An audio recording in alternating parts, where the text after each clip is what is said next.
With the onset of the brand new edition of Warhammer 40,000 coming out, I thought it would be cool to do a vlog where I read all of the books that were created to tie in with other versions of Warhammer 40,000. Now, this practice doesn't go back to the very beginning. This book, I thought Assault on the Black Reach, is the first one that was like the box set was released for the new edition, and the novel was released to coincide with it. It's a novella, so to be fair, it's not a full novel. It's a novella. And this was for the 5th edition of Warhammer 40,000. So yeah, I'm going to be, reading these books, and then at the end, I will talk about, like, did I think it was a good book? Do I think it was a good introduction to the setting? Do I think that it is, something that you need to go back and read? So yeah, is it a good book? Is it a good representation of the setting? And is it a good introduction to the setting?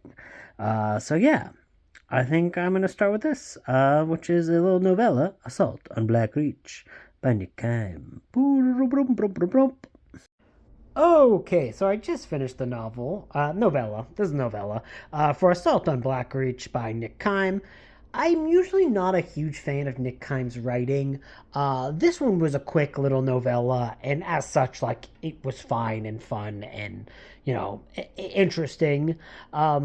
This is for the 5th edition of Warhammer 40,000. Yeah, they didn't start doing and releasing, like, tie-in fiction until 5th edition. Now, that doesn't mean there's not stories that take place in the other battles. Like, so 2nd edition is like the Second War of Armageddon. There's definitely stories that are set there, and short stories, and even full-on novels, but those were all released far after the fact. So yeah, just focusing on things that were released in conjunction with the edition that they were made for. As such, this is Assault on Black Reach, which was the 5th edition box set novella.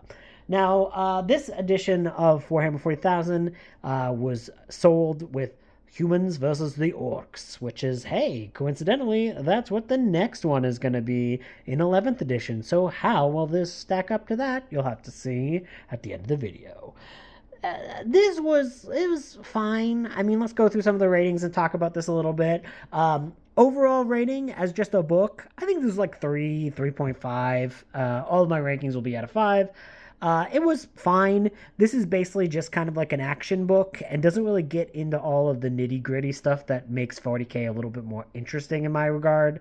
It's really kind of like the Ultramarines are these noble knights, and they're here to slay the fearsome orcs and help the pitiful humans. There is a lot of disdain towards just normal humans in this, and I think that would be an interesting thing to expound upon if they had enough time to talk about that a little bit and flesh out some of the minor human characters that were in this. Unfortunately, they're just kind of there, and you get kind of glimpses of like what it's like to be like a normal person on a world in the Imperium, but it's mostly like the Ultramarines being like, we have no time for these humans. Now let's kill a bunch of orcs. They show up, they have a big fight with the orcs. The orc war boss escapes. They then go on like a wild goose chase through this great wasteland to try to find the orc warlord and do some stuff. As such, how is this for an intro rating to Warhammer?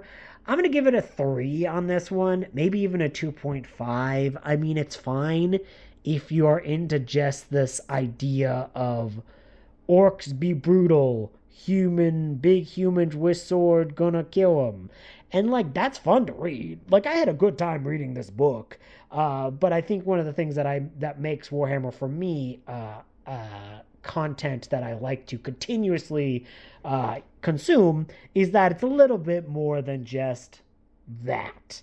The inner political machinations of the Imperium, what it's like to live under an oppressive, fascist regime, and all of that stuff is not really in here. It's basically treating the Ultramarines like they're kind of heroic figures, and the orcs as they're just kind of bland villains. I do say bland, but there's a little bit of orky goodness in here. Does this sell the box set well, though? that I think this does really well. I'd even give this like a 4.5. Pretty much everything that appears in that original box set, which I will put a photo on up here, to appear in the book in some form or another, complete with, Space Marine dreadnoughts, and you've gotten orc war copters and war bosses, and all of that stuff do appear in this book. I will say the war boss, as depicted in the game box set, and the war boss as depicted in this book are not exactly 1-to-1, but I mean, that's just nitty gritty stuff. It's not really a huge deal. It's mainly where the injuries are on the war boss, as opposed to what the injuries look like the miniature version. This was not the first appearance of Cato Sicarius, but in the book, Cato Sicarius does appear. Apparently, Cato Sicarius appeared 2 years before as a character from that big fight on Mazusa 5. Although he looks very different in that first miniature. This is the depiction of him as you would expect Cato Sicarius to be. I've not read any of the other Cato Sicarius books. They're not overly interesting. To me, it doesn't mean I won't read them eventually. If they're good, please let me know. But the Ultramarines as a faction in general do not overly interest me. But this does have everything that you would want from the box set, and it kind of feels like you're just picking up, like, back in the day, Kenner toys used to come with alien. Like if you had bought an alien Kenner toy, they would come like a comic book that would show that alien in action and fighting with the Colonial Marines, and it really very much feels like this. It's like you pick up the box and go, I want to read and give these characters that like I have, some life.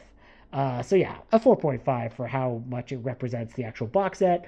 As far as Grimdark rating, probably like a 2. Like the Grimdark is like really sparse. There is a point where you're actually in the battered remains of Imperial Guard command post that has been like pretty much decimated and is forced to be in this old ratty downtrodden manufactorum, and you get a little bit of glimpses here and there with the actual humans, but as far as the Ultramarines themselves go, you get a little bit of battle damage on some of the characters, and people die and there's like some big explosions, but like none of the violence is even above, like I would say maybe like this is like a PG-13 kind of Warhammer book. There's not really like the huge gobbets of blood. Like people explode and stuff like that, but like it's not really like everyone is miserable and it's all horrible to live in this horrible place. So yeah, the Grimdark is not very Grimdark. And then are both factions well represented? Yes, I will say yes, because the orcs are, but the orcs get no speaking lines, but they are presented as like a cool antagonist with some orky flavor to them. Like at one point there's submersibles, and there's like one called Dak Bork and Orktober. So like you get some silly orc jokes in there, but like they're sparse. And the orcs have a kind of like a ramshackle fun vibe to them that like does really kind of like bleed over into the tabletop and is enjoyable. So yeah, I enjoyed that. I thought like the orcs do get some stuff, so I guess we'll go with, I'll say yes. That one I'm not going to rank. I'm just going to say yes or no. And of course, the Ultramarines are well represented. The Ultramarines are all there. Courage and honor, courage and honor. I don't want to start sounding like Angron ranting about that, but anyways. This was fun. This is a fun little book. I had a fun time with it. Now we're on to something that's a little bit weirder. So, 6th edition and 7th edition came out really close to each other and actually had the exact same box set, which is Dark Vengeance. So, there were a series of novellas that were released in conjunction with the 6th edition box set. So there was the Dark Vengeance novella, which is by C.Z. Dunn. And then there was also 2 years later, before next edition, like before 7th edition, but like in the same year as 7th edition, there was another Crimson Slaughter novella released. So I'm going to count that as the 7th edition one, even though technically it's not. Also, there is a audio drama that I'll be reading called the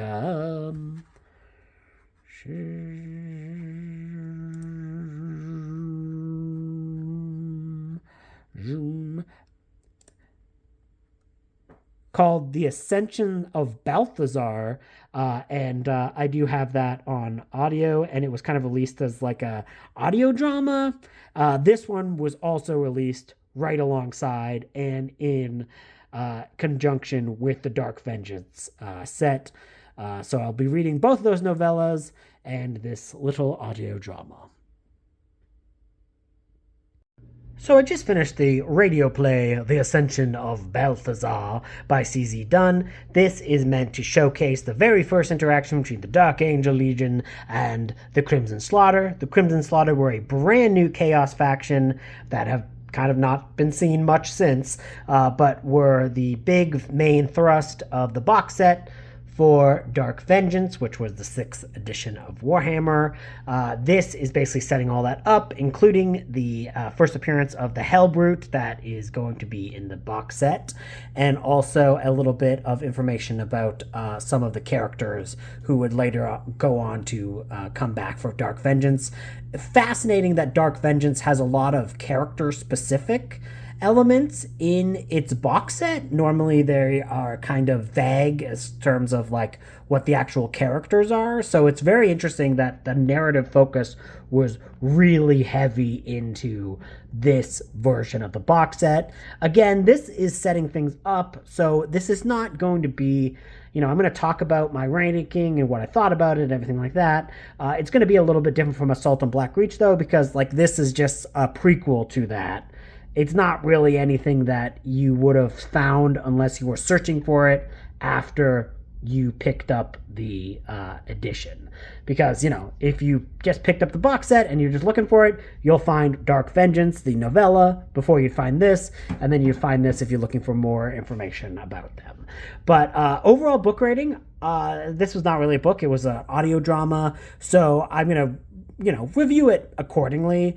I loved this. I'm going to give it a 4. I will say, some of the elements of the audio dramas that I could imagine will rankle some people's feathers is that things like bolters do sound like normal machine guns instead of like the wild percussive that you normally get with, the description of bolters, because they're kind of like mini missile launchers, kind of.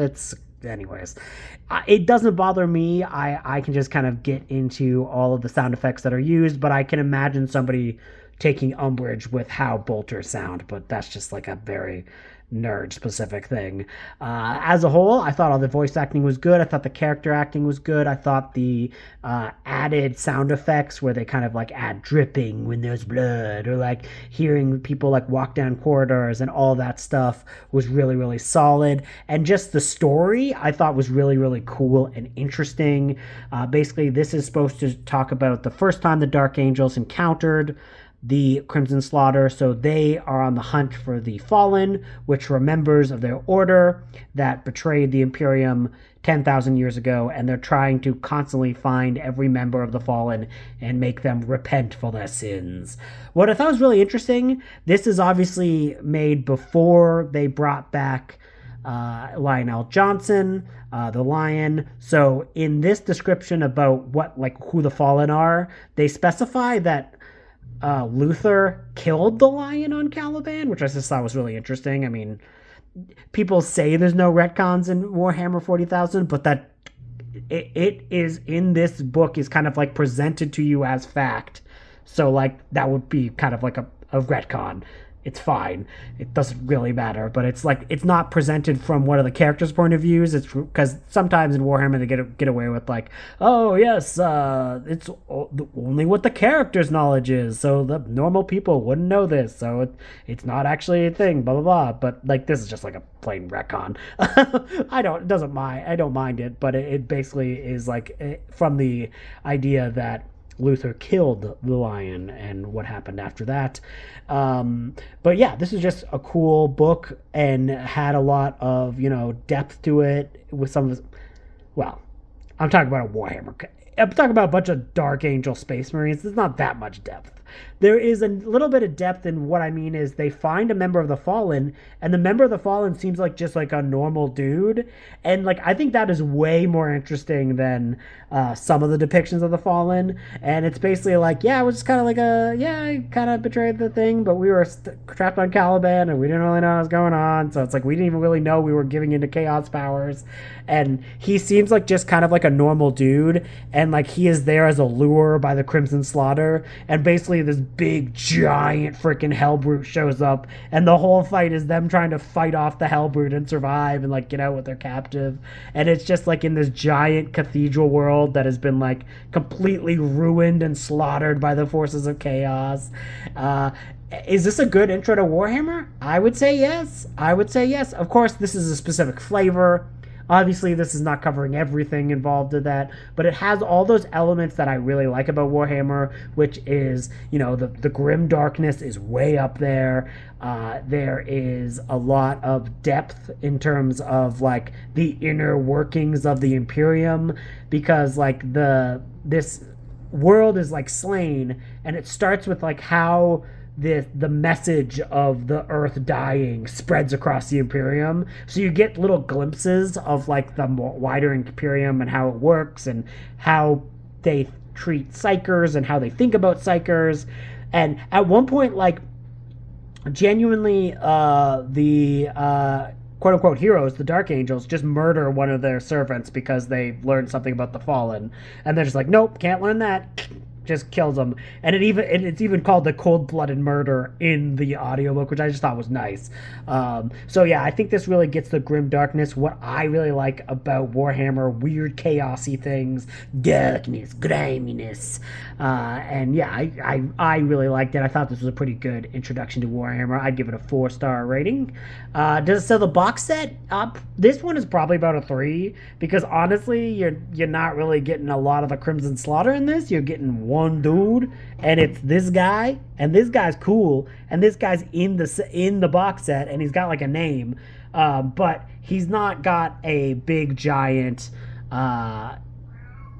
huge introduction to the faction of who the Crimson Slaughter are. You get the Fallen guy telling you a little bit about who they are, but other than that, like the Dark Angels don't know who they are, and it's all kind of like mysterious in that regard.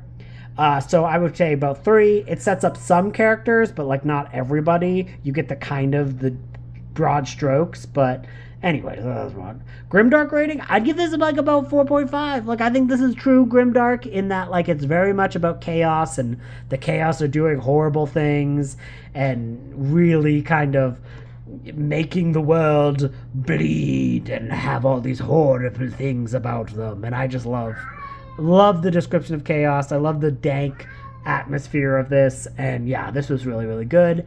So yeah, another 4. And then, are both factions well represented? Yeah, I think they both are well represented. You don't know a lot about the Crimson Slaughter in this, but you get the broad strokes. So yeah, I really like this. Again, it's only about an hour long. It is on Audible there's like a Dark Angels audio collection, and it's in that. So, I mean, might as well get that if you're looking for it. This was really, really good. Now, on to Dark Vengeance. Woo!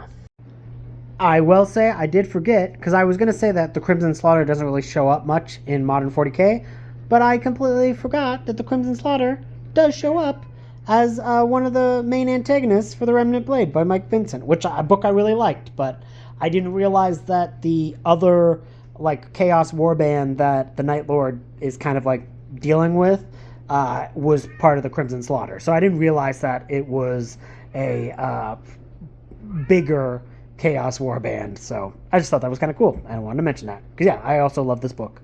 Look, it's so shiny. Woo. So, just finished Dark Vengeance, the little novella that was made to start 6th edition and was also still the starter box for 7th edition because 6th edition only lasted 2 years. I really, really like this. I thought that this was a really good introduction. The Crimson Slaughter is a very kind of like interesting Chaos Warband, and the writing style is interesting because this is all flipping through all of the characters who are involved in this conflict, and every time it switches perspective, it's written from the first person. And I think that's kind of interesting.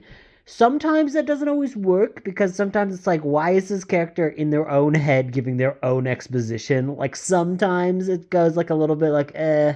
But like for the most part, like once you just kind of like dive in, and the chapters are super, super short, and I think that kind of does manage to get a lot of character and a lot of story within a very short amount of pages. So yeah, I really really like this. I had a lot of fun. I thought the action was really well paced. I thought the grim darkness was done really well. The Dark Angels are a much better, for me, I think they're a much better introduction to Warhammer 40,000 because they're horrible. The Dark Angels are awful and they'll kill people to protect their secrets, and they are not great people. And the Chaos Space Marines are obviously horrible, horrible people, but they do give a little bit of depth as to what drove them into their madness and why they are the way that they are. And I thought that was really kind of interesting. Basically, they used to be a loyalist Space Marine chapter who murdered this entire city and this entire, I mean, I think it's like even their entire planet. They just like completely massacred this planet because there was a taint of chaos. And as such, all of the people that they slaughtered, which was like including like women and children, like they killed everyone on this planet because there was a taint of chaos.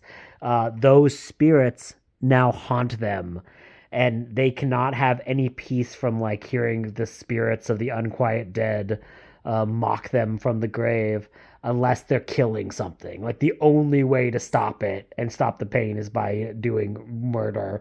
And it's really, really kind of fun and interesting in that way to kind of give them a little bit more depth to them.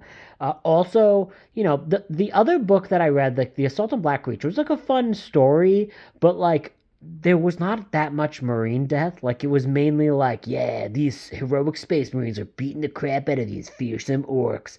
Where like this is like, hey, this horrible corrupt system has pitted these two monsters against each other.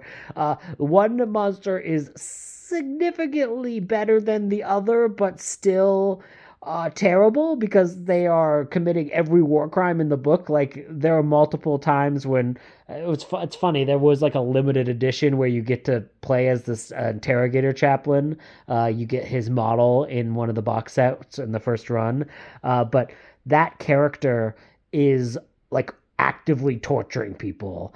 And when they get in the heads of like the chaos cultists to give like a human perspective, they were like basically like abandoned to starve to death because the Dark Angels just didn't bother to help them and were on their own mission and doing their own things because they're an insular group and they just completed one task but decided that this moon that these people were on was not worth saving, so they all got corrupted and turned to chaos, and then the Crimson Slaughter took them in. And I just thought that was really interesting, and it does a really good job of like introducing the kind of the grim dark setting. So as an intro rating to Warhammer, I'm giving this a 5. I thought the book was 4. I thought it was a really fun book. Again, probably maybe a 3.5, but like I had a fun with the action, and I thought that the character stuff was really quite interesting.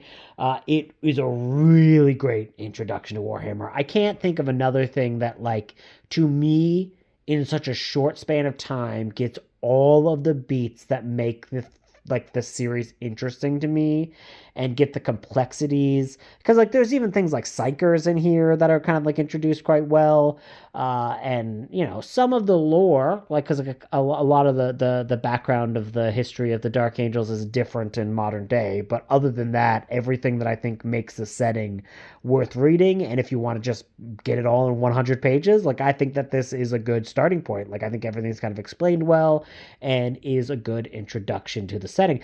I'm not gonna say it's the best book Warhammer book I've ever read, not even close, I wouldn't say, but it does encapsulate the intricacies of the setting and the grim darkness really well.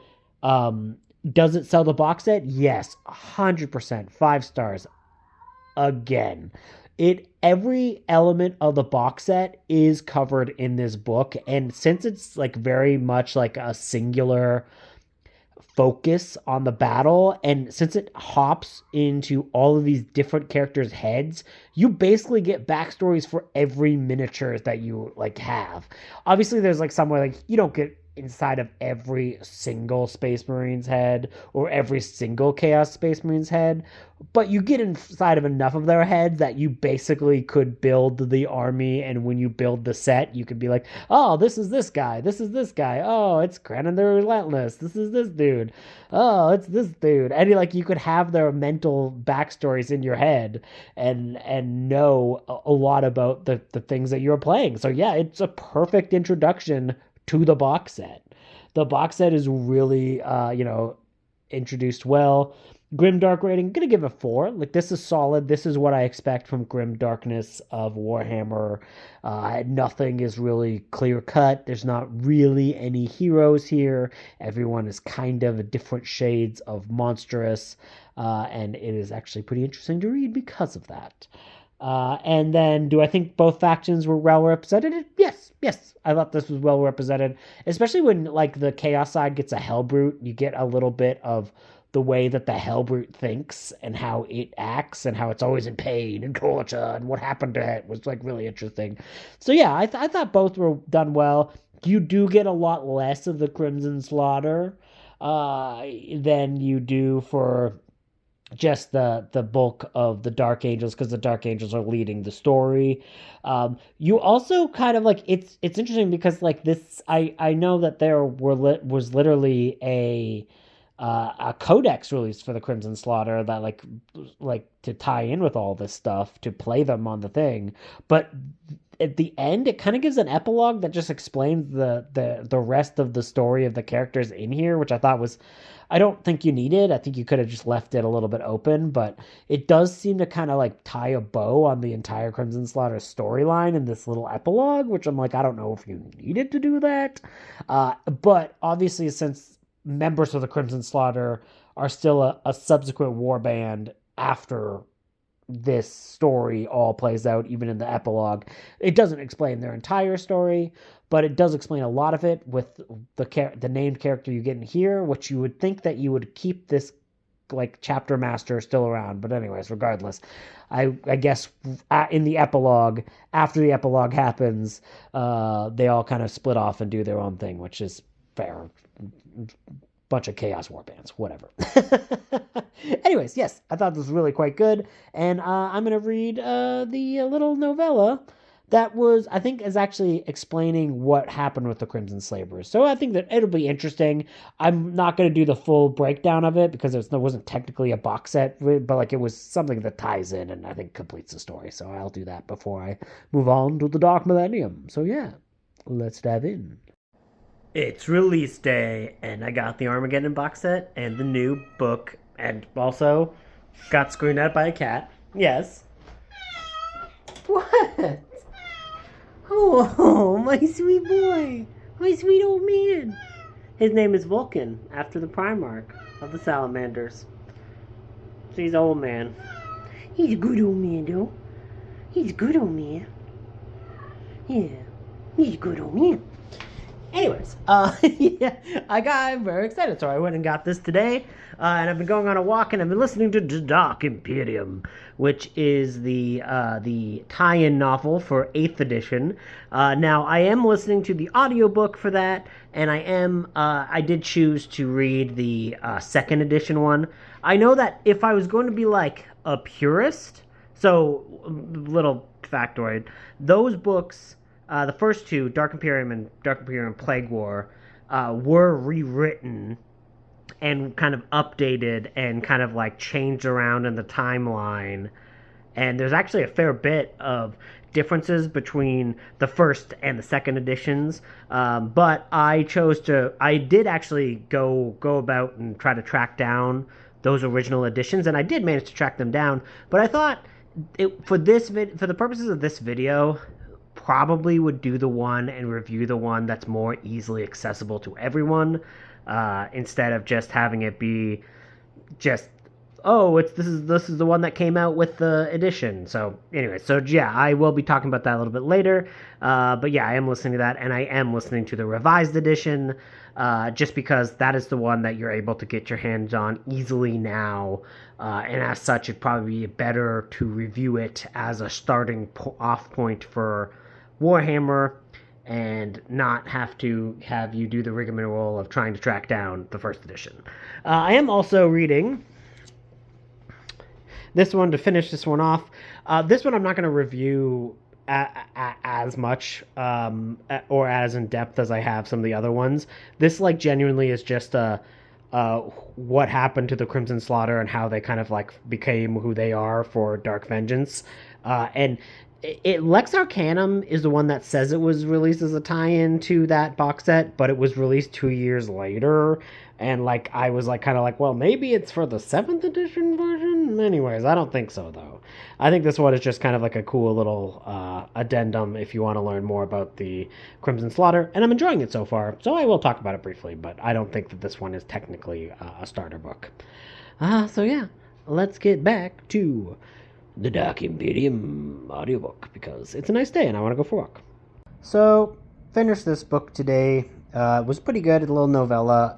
It does seem to hint at more stuff, but I don't believe the story was ever continued.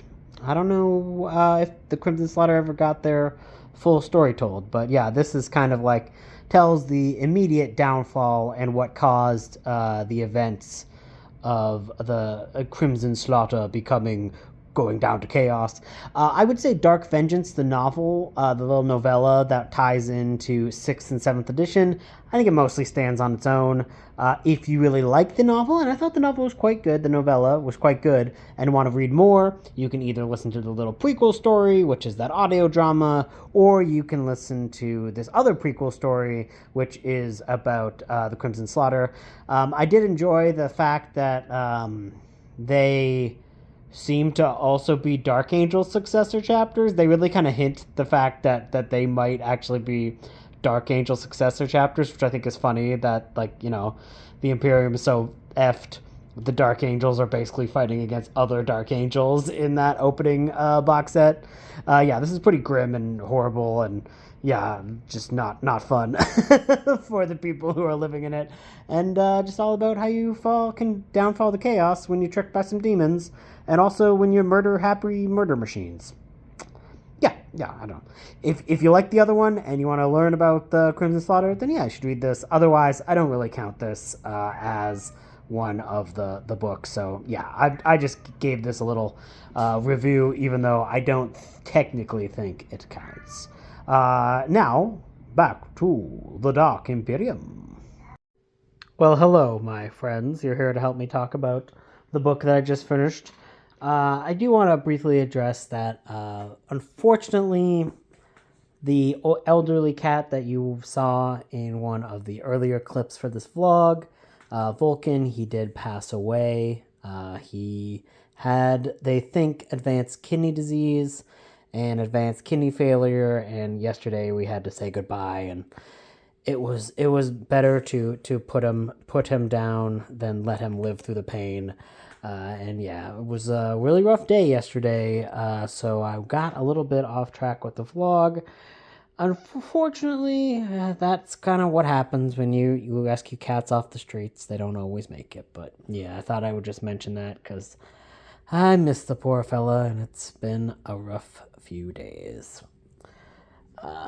Switching tactics and getting back to talking about what this vlog is about, I did just finish the very first book in the Dark Imperium trilogy. This was released in 2017 to coincide with the release of the Dark Imperium box set. Now, this is really, really interesting. So, first off, this is the 2nd edition, and I did listen to the audiobook for this one of the 2nd edition of this. The 1st edition, the main differences are a lot of things related to the time period and where certain characters would be in certain situations. There is also a lot of stuff about like fleet size in the revised edition. The fleets are just much bigger and there's a bigger scope to everything. But other than that, this is about the same style of book that did come out with the original edition. This is the one box set tie-in book that breaks like all of the rules, because this was released right after they had just brought Rabute Gilliman back, who's one of the Primarchs, and the Primarchs are easiest way to describe it is they are demigods in the setting, and the humans have basically been without any of these Primarchs for years. And right near the end of 7th edition, they had the Gathering Storm, which is this series of campaign books. And near the end of that, they brought back Rabute Gilliman. Now, the box set does not have Gilliman in it. He is not in the box set of the opening box set. The opening box set is a bunch of Ultramarines and a bunch of Plague Marines. But this book is a novel and is one of the best places to start if you are looking to start with Warhammer 40,000. This is, especially if you want to get into the modern era and follow the plot as it pertains and as it advances, this is the book to get.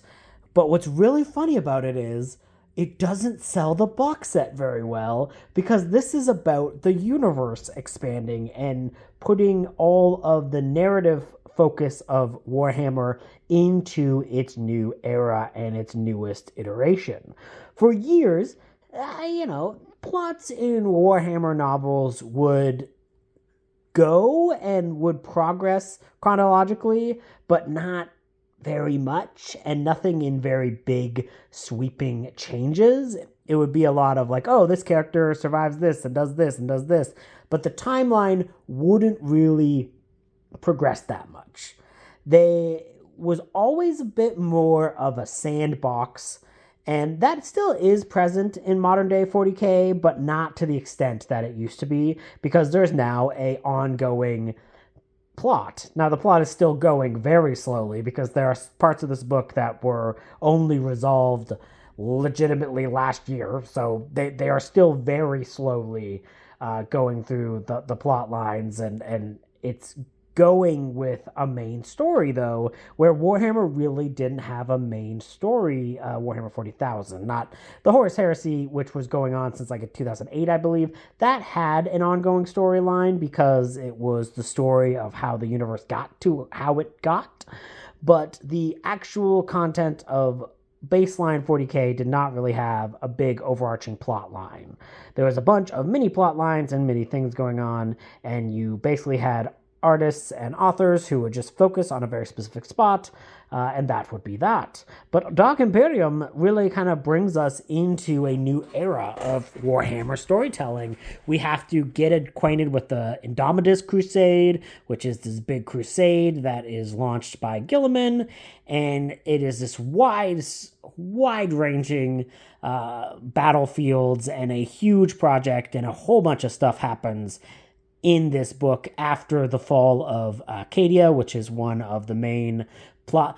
Basically, the easiest way to describe Cadia is Cadia was a planet that was keeping the forces of Hell back, and then it got exploded by the forces of Hell, and half of the universe got torn apart, and now Hell has basically taken over the entire Warhammer universe, and this is a giant crusade to try and like stop the forces of Hell.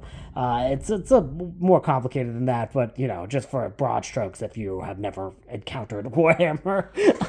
But as such, like, this book has to bring us into the new setting, and it has to bring us into the new setting for all portions. Other books that I've read so far, and I've liked some of them, are very much focused upon the box set. So they're very much focused on a single battle or a single set of characters, and all the characters that are like the main thrust of the story are the characters that are in the box set. Not in this one. We get everything. This is a proper novel, and there is a reason why this book got republished and is still being read and recommended today, despite it being a quote-unquote tie-in, because it don't feel like a tie-in at all. A lot of the things that I loved about this book are not in the box set.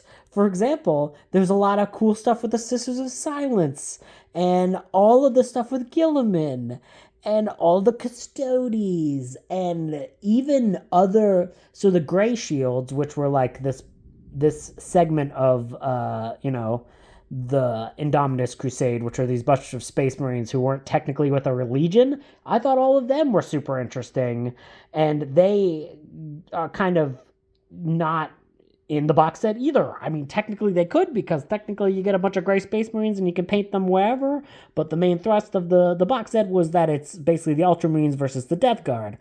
And the Ultramarines and the Death Guard do not fight until like the very end of the book, and it's a good fight. And it's funny because some of the characters who are in the box set do actually appear, but I feel like for the Death Guard, a lot of their units do not appear in this novel. And that's not a criticism. This is the ultimate starting out point for Warhammer, and I think is going to be one of the reasons why some of the other box sets that we are, and books that are tying in with it, that we're going to be talking about after this one, don't have as good of a reputation, because we are now smack dab where there is one amazing book in between all of these other things that are just tying in. And that's because, Guy Haley is one of the main Warhammer authors now, and he is constantly able to actually tell his own story and tell a complete story and not just a small isolated event. And I think that makes this book have a lot more options to just be a great sci-fi novel, whereas a lot of the other ones are very clearly like, oh, you bought these toys? Let me look at them. They're models, not toys. I know, it's fine. Don't yell at me. I love them. I got plenty of them. The models. You got this box of models? Let's see what they would be like if they were talking to you, and what would they like. And so he kind of personalizes things that you have in the models, where like I think the best parts of this book, like Belisarius Cawl is in it, Robute Gilliman. There is actually a fair bit of stuff from the demons. Like there's tons of like evil demon stuff in here, and there's no demons in that box set. There's no Nurglings in that box set. You don't get any crazy demon stuff there. And that stuff is really, really fun and really introduces you to the universe of Warhammer, but not necessarily as just a tie into the box. So they kind of unshackled Guy Haley and really just let him tell his own story and kind of like completely do something that is unique in the setting, especially for tie-in novels. So yeah, this is a great starting off point if you're at all interested in the setting of Warhammer. I don't think there's a better starting off point than with this. It touches on all of the elements of the Imperium. There are things that I don't love about this book. I mean, there are certain scenarios, especially at the end, there's like a weird conversation that happens where I'm like, I think this conversation wouldn't happen right now. There's like, we're stopped in the middle of a very like dramatic event, and they've got to destroy this chaos relic. But then a guy comes in and he's like, so another thing about the Emperor. I'm like, look, get this priest out of here. We got to take out this evil demon. But for the most part, I had a really good time with it. I thought this was good. I love Guy Haley. I love what he does with some of his characters. And I like that, Robute Gilliman has a little bit of depth to him that a lot of other characters don't get to have. And I think that is very fun and interesting, and I like it. I will say, as we're going to go down the list, so just a book rating, I thought there's like a 4.5. I don't think this is perfect. There are little things here or there that I don't love, little segments, and there are characters that I would have appreciated more of a focus upon. Like there is this Medicae, which is like the medic. There's a medic. There is this guy who's going to this planet that's fully just a hospital planet for like this big war that's happening. And they kind of deal with that plot line in a few chapters, but like they could have done a lot more with that and kind of drawn it out a little bit more, because I thought that character had an interesting point of view about what it was like to just be a soldier during this like crazy war going on. Unfortunately, he doesn't really get to have a lot, because this book has a lot of plot to get through, so they don't really have a lot of time to just focus on singular characters. But I did think this is a very good sci-fi book, and is a great Warhammer book too. So yeah, 4.5 for my rating. Warhammer intro rating, again, no better book to intro you to Warhammer. This is a 5. Did it sell the box set? I've given this like a 3 or a 2 cuz like there are Death Guard cool guys in there. Like the weird dude on the cover of the box set, Dark Imperium box set, which is that Death Guard with that really weird power axe where like they're all kind of like the saws are kind of going ham and in weird things. I'll put a photo of it so you can see it. I don't believe that's in the book. I don't think that guy is in the book. I mean, there is at some point they mention an archaic power axe, but like it's not really described in the same way. Maybe it is supposed to be that character, but as is, again, this is not a criticism of a novel because a novel should stand on its own as a novel, but it ain't really selling the box set because it's trying to sell the world. Grimdark rating, I'm gonna give this a 3. This is one of the things that I'm kind of like was a kind of a little bit iffy on with this book at times, where like I don't feel like it's as grimdark as it usually is, and I think that is also because we are covering like the Dark Angels. So we're not covering the Dark Angels, covering the Ultramarines who have a very kind of like a more, let's say, wholesome atmosphere. There are tons of bastard Ultramarines who do terrible things, but usually they get to have a bit more of a positive experience in the galaxy and are trying to do semi-noble things. And there are tons of nuance and depth to this book in terms of all of its characters having that level of not being the best, even though they seem a little bit more prim and proper. But I feel like you don't get the levels of grimdark that you normally get in some of these books, where it's just like a man who's just like completely beaten down by society and has a horrible freaking life. Which again, I don't think that that's bad, because I think that if you're getting into Warhammer, you probably want to have like a bit of a slide into the grimdark, like a bit of a slide in the grimdark. And there's plenty of like cool grimdarky moments, because a lot of this stuff has to do with like demons who are like infesting the world with plague, and there's a lot of goopiness and a lot of like craziness in that regard.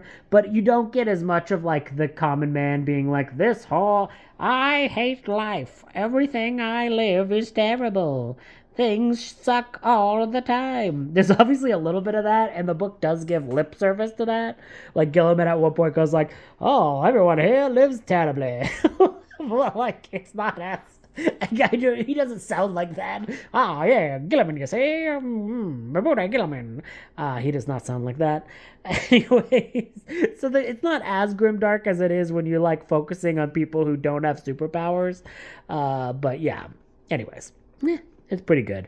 Are both factions well represented? I'm gonna say yes, but I'm gonna say yes in the way that like I think that the Death Guard don't get to just be the Death Guard here, because you don't really get a lot of in the heads of normal Death Guard members. You get in the heads of like demons who are associated with the Death Guard, and you also get a little bit with Mortarion, who is like the other, he is the demigod for the Death Guard. And the Death Guard are these like plague-ridden, horrible, mutated, gross, diseased, pox-ridden, evil dudes who love chaos and plagues and all of that nasty, nasty, nasty stuff. And you don't really get much of their experiences. Like, you don't really get to be in the heads of any of them other than Mortarion, and then you get a little bit of Typhus, and then other than that, like, the only things you get with the Death Guard is that they have this, like, weird sense of humor, because they'll show up, and they'll be scary when they show up, and they'll have this, like, weird, like, undercurrent of melodious, naive laughter, but they don't get a lot of, like, what do they think, what are they doing in life, and you normally get that in a Warhammer book, like, you get a snippet of them. With these books, though, like, it's probably kind of like, Assault on Blackreach, where you don't get a lot of the orcs' perspective. So that does kind of seem to be what's happening in there. But Dark Vengeance had a lot of the other chaos perspective, which I thought was good. But you don't really get any chaos perspective, not even from like a cultist point of view. Like you really don't get much. They are kind of like the villains, and they are interesting as the villains, but you don't really get in their heads. And now again, this is part of a trilogy. I'm not going to read the other 2 books for this, but I will be reading the other things in the trilogy. It's very funny that whoa. It's very funny that I hadn't read this book until now. I have read like tons and tons of Warhammer books and other Guy Haley books, and a lot of Guy Haley's repertoire that comes back to things and characters that are from these novels. So yeah, if you're interested in the larger Warhammer storyline, you gotta read these books, and I should have read them a lot earlier because they're a really good time. So yeah, had a good time with that one. And now on to Indomitus. Boom. Broom, broom, broom. So, third to last book being talked about in this particular vlog, Indomitus by Gab Thorpe. Ooh, I like some Gab Thorpe books. I actually really liked his Ravengard books from the Horse Heresy. I don't know if I like a lot of the other work by him, but I do like specific works by him. I will say, did not love this book a lot. That's not to say there's nothing interesting in this book. There are things that are genuinely intriguing and unique and compelling about this book, but not from the Space Marine side. I would say it's the Necron side. So this is about the 9th edition launch set for Indomitus, and this is it has an interesting framing narrative because it's done from the perspective of Fleet Quintus from the Indomitus Crusade, which are like in lore they're like the quote-unquote cursed crusade fleet, and everything that's bad that could happen happens to them, and they end up in this kind of unwinnable situation. And the box set is the Space Marines versus the Necrons. That's probably the nicest things I could say about this. I did not like this book. I thought this book was like okay at best. If you're gonna rate this one, I give this one a 2.5 out of 5. Like, I thought this was just a very, very typical okay book. I didn't think it was terrible, but I did not think it was that interesting, other than the Necron side, which I genuinely thought some of the inter-dynastic squabbles with the Necrons were genuinely interesting. So I would almost recommend this book if you were a Necron fan, but not if you were any other point of Warhammer fan. And the Necron thing is, I thought it was funny because the central theme of this book is that a Necron Nepo baby basically dooms his entire dynasty into like being destroyed by the Ultramarines, but the Ultramarines also don't quote unquote win with this, which again I think is a more interesting angle for one of these opening books, is that the Imperium, which are the Space Marine side, don't necessarily end this with a victory. And I think that is a way more interesting element to approach for a box set for a more grimdark setting. But, I mean, other than some interesting characters with the Necrons, I did not like this very much. Gab Thorpe is an author who I have liked in the past, but I did not like. The way that the Space Marines are in this book are incredibly boring. Like, I did not find them compelling characters. I did not find their journeys compelling in the least bit. And I was kind of like, yeah. The action is done well and executed well in terms of a prose style. And I think that the thing that is a strength of this book is that the plot is executed very well. The plot is interesting. It's genuinely an interesting plot. The issue is that the characters from one half of the plot are exceedingly boring, and you get a lot of them in this book. I did not find the Space Marine elements interesting in the least bit. all of the worst elements in the memosphere of the Ultramarines are present here. Did not find that interesting as much. So yeah, 2.5 from the book rating. As far as an intro rating, like oof, maybe like a 2 or 1. I don't think this is a good intro to the series at all. I guess you get a lot of like the military designations of the Ultramarines, but you're probably not in this for military history. Well, thanks for that, Loomis. Just knocking things over. But I don't think you are into Warhammer 40,000 for the military history aspects, but if you are, I guess this is like part of this novel. I would give this like a 2. I'd give this like a 2. I think it's like as far as an intro rating, it's like a 2. Does it sell the box set? Yeah, you get most of the people who are in the box set a part of this novel. Still, I'm gonna give this a 2. How grimdark is it? I guess like a 2. I did not find this that grimdark, even though the Imperium doesn't necessarily end up on top at the end of this novel. I just don't think that the elements of the Necrons that they chose to kind of like examine, which genuinely, again, were interesting. The Necron parts of this book are the best parts of this book. They weren't extremely grimdark. Like, they do elements of the Destroyer Curse, which is basically like the robots being like, we have to destroy all physical life. But still, even that, where they're like trying to eliminate all life everywhere, I don't think gets to a point that is above just like a general, like, these are the bad guys in a fiction level. And are both factions well represented? This is the first time in this video I'm going to say no, because I don't think the Space Marines are really interesting at all. The Necrons, way more interesting. The Necrons, well represented.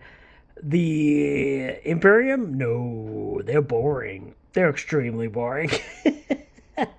So yeah, I'm excited to get on to the next book. Let's just say that. And the next book, Leviathan, is a book that I actually have read before. I have read it in physical. I'm going to listen to the audiobook for this. But I have read this book and I did quite like it. So we will see how it stands up to all these other books when I'm listening to them in close conjunction.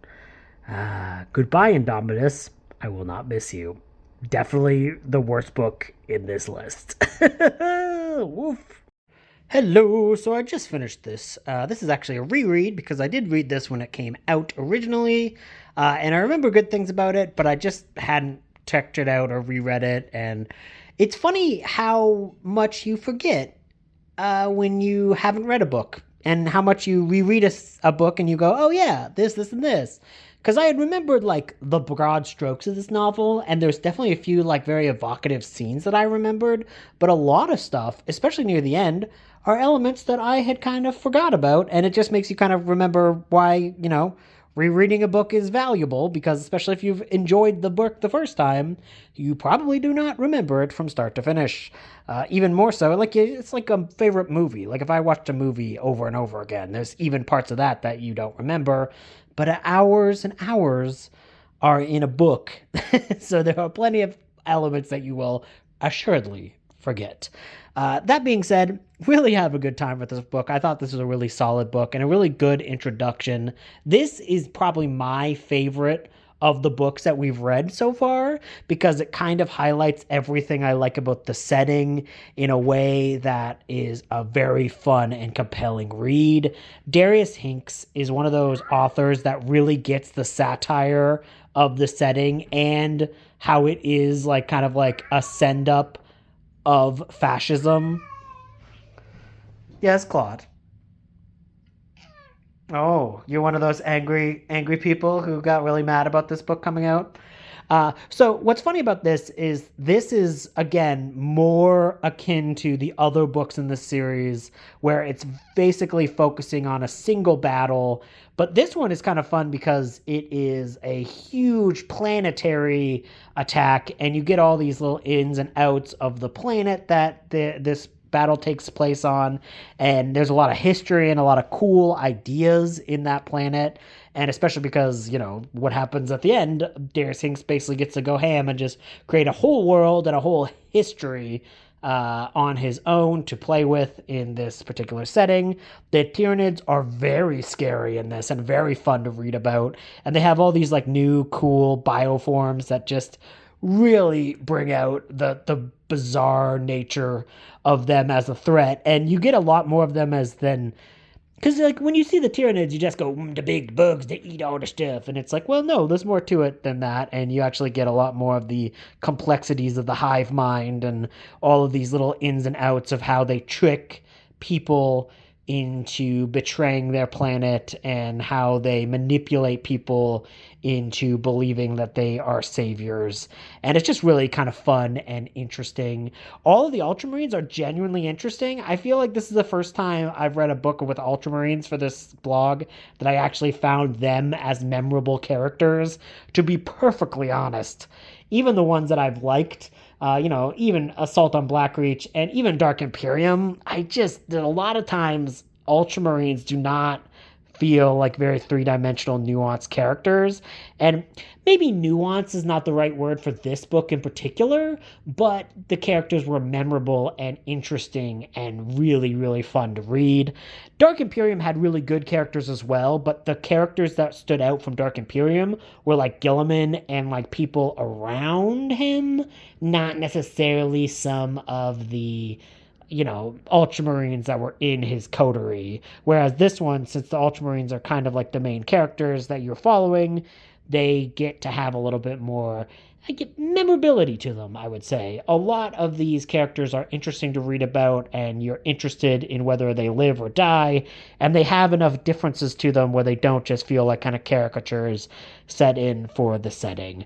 And I especially like there's like a otherworldliness to how they treat the Ultramarines in this, where they're kind of assholes and very like standoffish, and the normal people see them as just kind of like hulking monstrosities, barely more barely less terrifying than these giant monsters that's going to eat them all. So I just thought that was really fun and interesting, and gets a lot into the depths of empire building and things about the setting that are genuinely interesting, because a lot of this book is taken from the point of view of normal people. And you kind of get this, I would say, disregard for just the normal people in all of these Ultramarines perspectives, because they're constantly thinking about the galaxy. They're not thinking about this planet. They're thinking about what this planet means to the rest of the galaxy, where you get into the heads of like a normal person, and they're just thinking like, this is my home, this is where I've always lived, what the hell is going on, why do these people seem to be kind of detached towards the common man? And it's just really a fun dichotomy with those characters, and while still the Ultramarines still being compelling characters in their own right, which I just think is kind of interesting, because it's a hard thing to balance of them being like kind of standoffish and detached but also interesting. And I think this book really balances that well. Action is really, really fun and compelling. I just love the Tyranids as a foe. They always remind me of reading like a very good Alien, by that, like the Xenomorphs Alien book. But they have all these little extra elements to them that make it a little bit more than just that. And yeah, I really, really like this. So yeah, my overall book rating for this is a 4, solid 4-star rating. Honestly, I would recommend this to most people. If you're at all interested in Warhammer or want to figure out what it's like, this gives you a great overview. So that's why I would also give it a 4 for the intro rating. It doesn't get the full 5, because as far as intro rating goes, Dark Imperium is actually setting up what the wider plot line is. This is just a snippet of a battle in the world of Warhammer. So I think for me, it is what I would like, but I can see how it's not the best intro if you're looking for the overall plot of the setting. That being said, does it sell the box set well? Yeah. Yeah, I'm surprised I never bought the box set. I think I was getting into Warhammer buying box sets like right after this box set came out, so I missed on Leviathan. But I did find it a compelling box set to buy because it looked really cool, and all the cool models that were from that, both on the Imperium side and on the Tyranid side. You know, little creatures who are constantly trying to cause havoc and destroy and eliminate and eat everything, like my Tyranid right there. Anyways, and all the Tyranid models that are super cool were represented in this, and I really, really like them. So yeah, really does a great job selling the box set. Grim Dark rating, also a 4, solid 4, pretty grim, pretty dark if you're just a normal person from this. The Ultramarines are not treated like super over the top heroic characters, and you definitely do not want to be an ultramarine in this. They seem to be kind of a little bit more nuanced in terms of portrayal and how the public kind of views them as pretty scary, which I think makes a compelling space marine character. So yeah, definitely Grimdark is a 4. I'm not gonna give it a full 5 because I feel like to get full Grimdark, you got to get like chaos involved. And like, while it is kind of like dark that you're being eaten alive by Tyranids and stuff, it's not as dark as like mutating into horrible, horrific creatures, which is kind of what you get when it's like a more chaos heavy thing. But the grim darkness of an entire galaxy where the people who protect you really don't care about you as an individual and only care about the wider Imperium. And if it is better for the Imperium, they will just let you die. And when it comes down to it, they don't value the human much at all. And sometimes they don't even value the planet that much. And I just thought that was really compelling and done really well. And yeah, adds a level of grim darkness to it as well. And then, do I think both factions are represented? Yeah. The Tyranids got all these cool little ideas to them that I think are really cool. And I actually thought the Ultramarines were compelling enough that, like, I would genuinely want to build some of these Ultramarines because they were genuinely interesting characters. So, yeah, I thought they were pretty memorable and enjoyable. So yeah, I really liked this book. I thought this was a lot of fun. I know a lot of people didn't like this book, and I just don't get it. I thought this was a great introduction, and probably my favorite book that I've read so far. Let's see how I feel about the final book, Armageddon, which is just come out, literally last Saturday as I'm recording this, and it's the start of 11th edition. So yeah, let's see what Jude Reed has for us with Armageddon, Season of Fire. So, I just finished the final book in this collection, and that is Armageddon, Season of Fire by Jude Reed. A number of things to talk about with this book. First off, this is the very first book in this series that is written by a female author. Jude Reed is a lady, so I think that is plottable that they are starting 11th edition with a female author. Jude Reed has done a number of Warhammer books, and I've really liked all of the ones that I have read by her, and this is the very first time a starter edition is being paired with a female-led author. So I thought that was awesome. And what is other thing that's really interesting about this box set is, and the book that's associated with it, is that this book is not selling the box set. Most of the things that appear in the box are not in the book. However, it is very much focused on Armageddon, the place and the world, and what it has as an impact on the setting of Warhammer. This is 3 novellas, and each of these novellas cover a different war of Armageddon. And unlike a lot of the other box sets that we've covered, I know Assault on Blackreach is a setting, like Blackreach is a planet, but in the wider Warhammer universe, Blackreach, I'm pretty sure only ever comes up in that one box set. Like, I don't believe that is an impactful world, or at least I've never heard of it again. Whereas Armageddon which has been a starter box set before, back in second edition, has, through the history of Warhammer, been a very pivotal area, and there are tons of novels associated with it. There are tons of campaigns and booklets and models and this huge history with this specific planet. And that is what I think the book is achieving really, really well, is that it's introducing you to the planet of Armageddon. And all of these stories take place in defense of Hive Tartarus, which is one of the Hive worlds on the planet of Armageddon. And I thought this book was so good. So good. I thought this was an amazing book. I think it's something about the setting of Armageddon, but this like genuinely stands up there with Aaron Dembski-Bowden's books. Both The Emperor's Gift, which is his novel about the First War of Armageddon, and Hell's Reach, which is the other Aaron Dembski-Bowden book about the Third War for Armageddon. And I think this stands up right there with them. And what I thought is really interesting about this particular book is that it does kind of cover all of those wars, even that very first war for Armageddon. Actually, to be completely fair, I don't think it covers the first.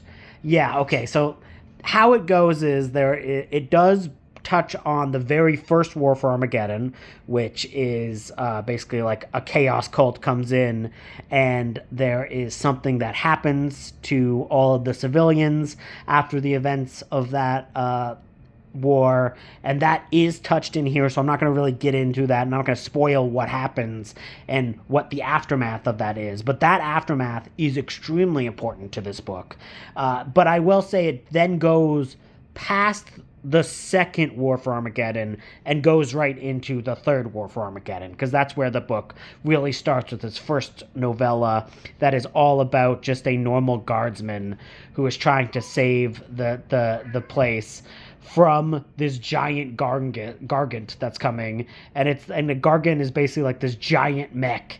It's basically like a giant mecha orc that's like a Godzilla-sized mecha orc, and it's coming to basically like just completely destroy their hive, and it's them trying in vain to come up with a way to stop this rampaging monster and all the sacrifices and everything that they have to do.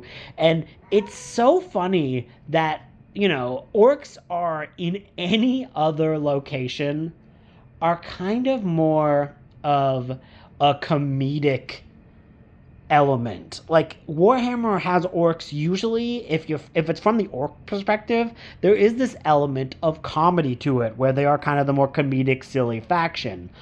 But something about the planet of Armageddon is that it makes orcs really, really terrifying, and it doesn't take away from their more like goofy aspects, but the idea is basically, if you're not in the orcs' heads, you get to see what their actions would be like to just be a person.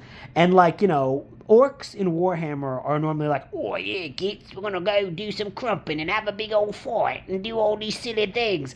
But if you're just like a man watching an orc laugh as it tears apart your husband, like, it would be wild. Like, are you kids or like anything? And they really get into what I love about Warhammer is that, like, so much of Warhammer fiction and Warhammer as a setting is very much dependent on what character you are following, because if you're following the orc's perspective, it's one way. If you're following the human perspective, it's another. And I think it's just really, really smart. And it's a really, really well done technique that they do. And this book is very much like super duper grimdark. I mean, I feel like there's less humor in this than there is even in Hell's Reach, which is a book that has some very funny moments by Aaron Dembski-Bowden, but is on its whole a very grimdark, dour book. This book is very grimdark, very dour. Like, I would give this one, it's amazing. It's like, I give this one, for grimdark rating, a 5. So yeah, let's get into this. 1 second, there's some random man coming up. Anyway, sorry about that. So yeah, Grimdark rating, I would give a full 5 stars because I thought it was really, really grimdark and really got what I like about the setting is that like it is horrible and a horrible universe, but it's still about humanity strive to survive and thrive and to like go against the darkest of tides and like find some light in the darkest of scenarios. And I think that's what true grimdark is, and the appeal of Warhammer as a grimdark setting is that it's like the worst thing ever for you to live through or live in this universe, but there is still something innate to the human experience that wants to survive and wants to like fight against the darkness that is approaching you. And no matter what happens or no matter who tells you that the world is doomed, there is still something deep down in that humanity will always strive to survive and fight and find light in the darkest moments. And I think that's what's really the appeal to the setting, and that's what I think is true grimdark for me. And I get that maybe grimdark has a different, definition to some people, but that's why I give this one a full 5 stars for grimdark. I thought it was exactly what I want from this setting, and that is really, really good. But for the other ratings, I give this book a full 5 stars. Full 5 stars. Full 5 stars. I thought this was a great book. Again, stands right up, though, with the Aaron Dembski-Bowden books about this setting. I love this book. I love Jude Reed. I think this is my favorite Jude Reed book, and I like Jude Reed quite a bit. And I thought this was an excellent novel. And, is it a good intro to Warhammer? Yeah. I think this gets every single thing that I like about the setting and really encapsulates it in such a really, really good and strong way. And it's a great start to 11th edition. I cannot wait to build this box set and get all that stuff done and get really into the rules and into what they're going to do fiction-wise next. Because, yeah, this was amazing. Had a great time with it. Thought it was excellent.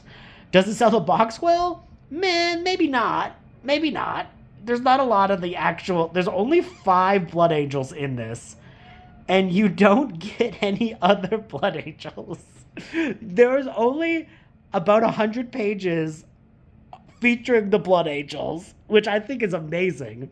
Because, again, this is like 3 novellas. The first novella is from Steel Legion. Second novella is from the perspective of a Sister of Battle. And the third novella is the one that's from the eyes and life of the Space Marine. And, the box set...